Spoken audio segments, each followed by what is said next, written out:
Evangelicals have been very closely affiliated, sometimes explicit ways, sometimes merely by observers, with the religious right. You guys write about the demise of the religious right. Where did the religious right lose its way?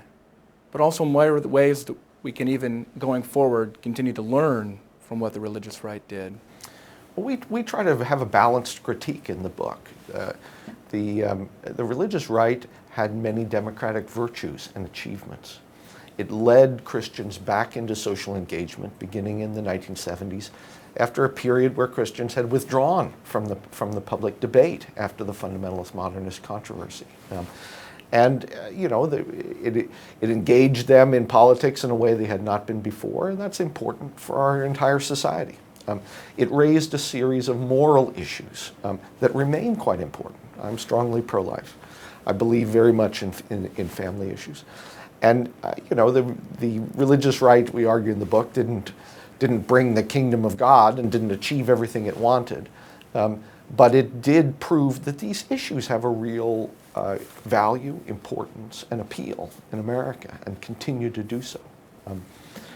Some of the problems, though, going forward with the religious right, there were, as Pete mentioned, there were problems of tone, essentially adopting the tone of your opponents. We mentioned several examples in the book of how, instead of reflecting a different approach to politics, that the religious right had, adopted a very typical one as far as tone is concerned. There's matters of strategy.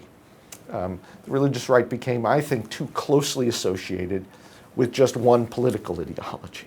Okay, now that so you would have voter guides for the religious right that dealt with a variety of issues that weren't necessarily, on the Christian agenda, but were very much on the Republican agenda, and became too closely identified as a partisan movement instead of a movement of conscience informing the political debate.